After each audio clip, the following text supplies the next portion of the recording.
Lesson 17. The longest suspension bridge in the world. In this text, we'll talk about the longest bridge in the world. Now first, listen to the text, and then answer this question. How is the bridge supported?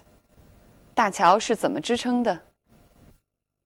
Verrazzano, an Italian about whom little is known, sailed into New York Harbor in 1524 and named it Aggiulemi.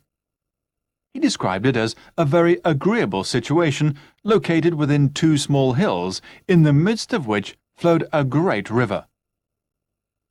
Though Verrazzano is by no means considered to be a great explorer, his name will probably remain immortal.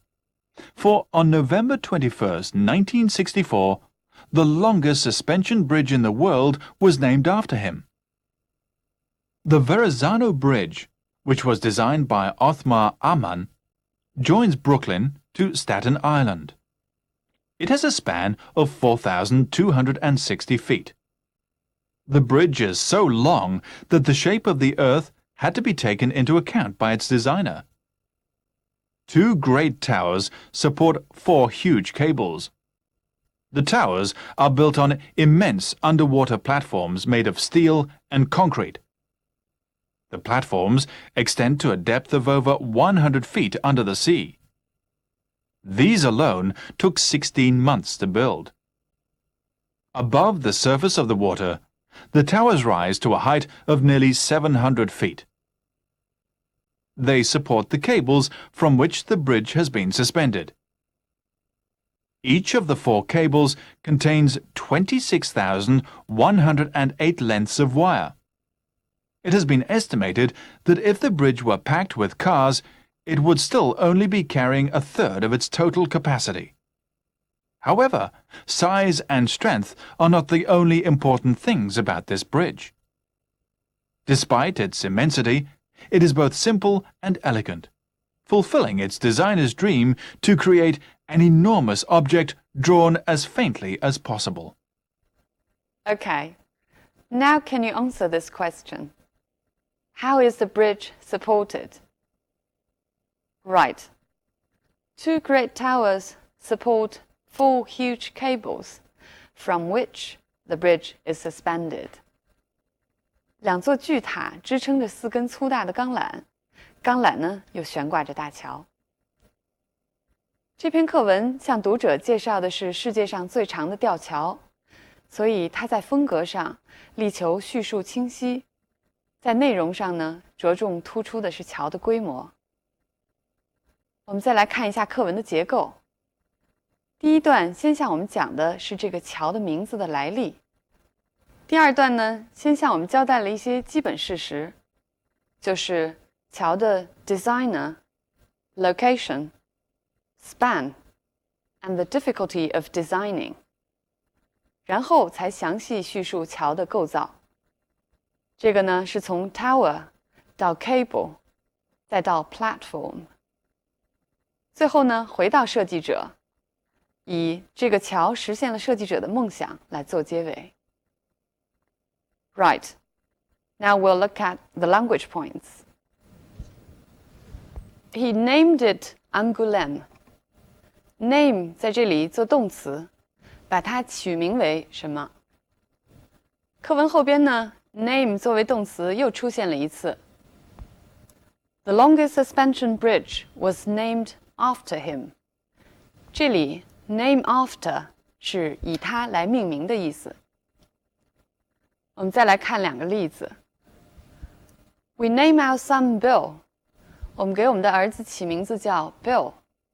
而这句中 Bill was named after his grandfather， 意思就是 Bill 是以他祖父的名字命名的。A very agreeable situation. If we describe a place with agreeable, it means pleasant or comfortable. 适宜的，舒适的。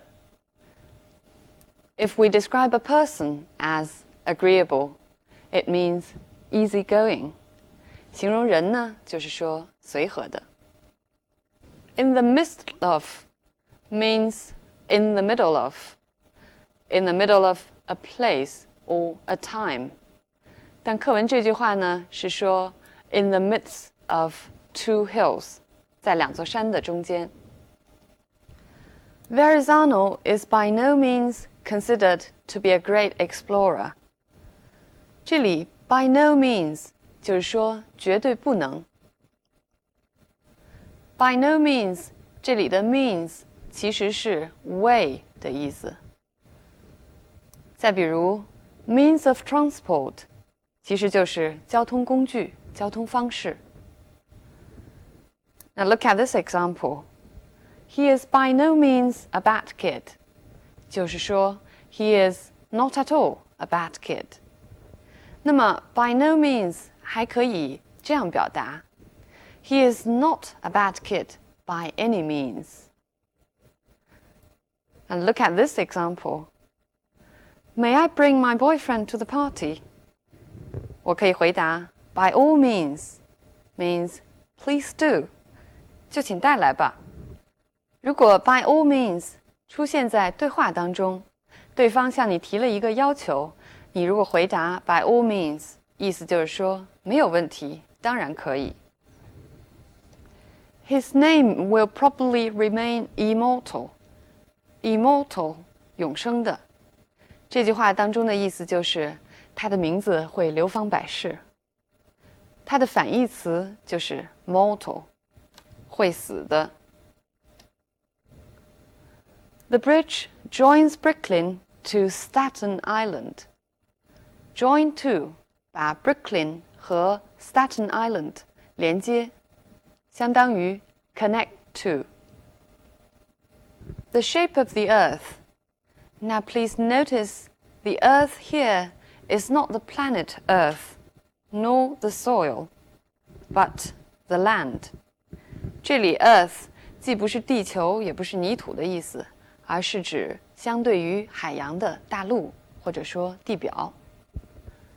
Be taken into account， 这是一个固定词组，相当于 be taken into consideration， 被考虑。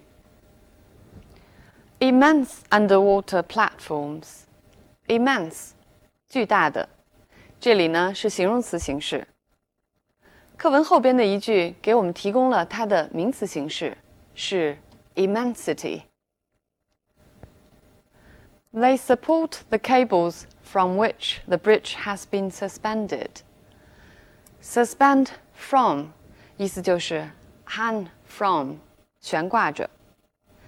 同样，课文的标题呢也给我们提供了 suspend 的名词形式 suspension. These alone took 16 months to build.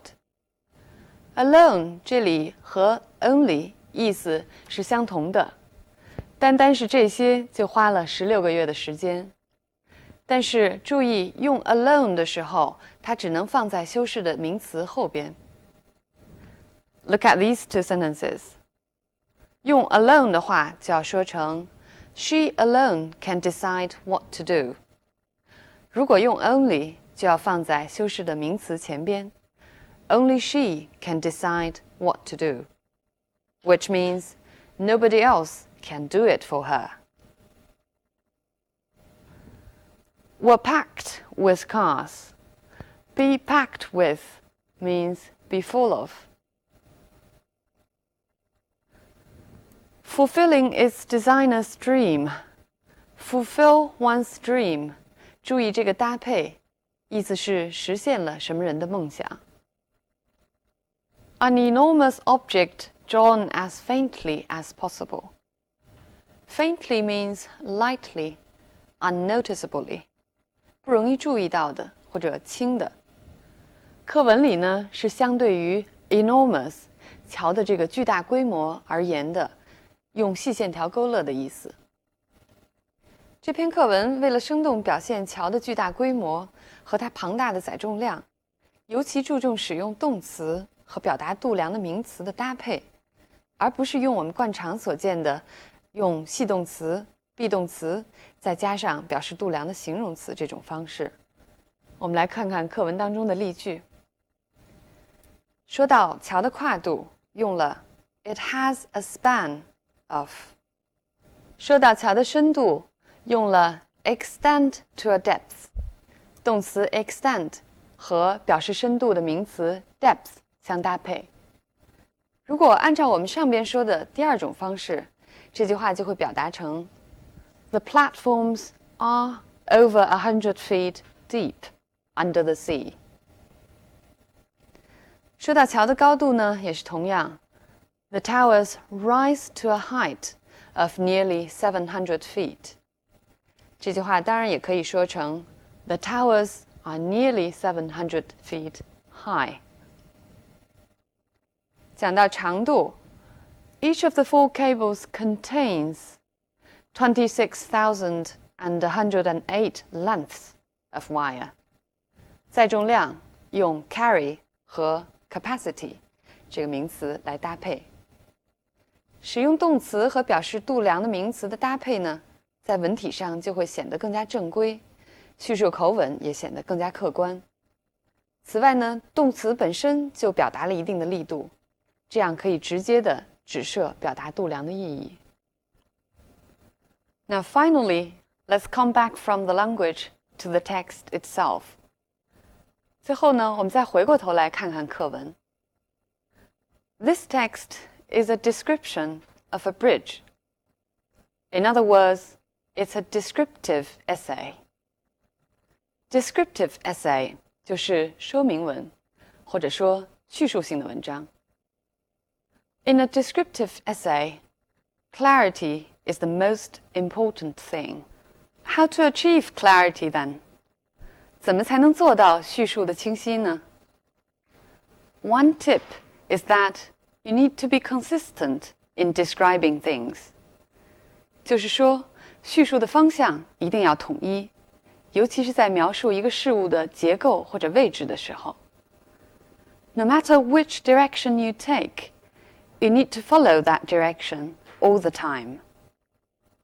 除此之外，一个简要的介绍 a brief overview might be very helpful. 就像课文的第一段所做的那样。但是这种说明文体容易写得枯燥乏味，为了避免这一点呢，我们需要组织一些有趣的材料，借以呢对整篇的文体加以调节。就像课文的结尾 The designer's dream adds some interest to the whole essay. All right, so much about descriptive essays. I'll see you next time.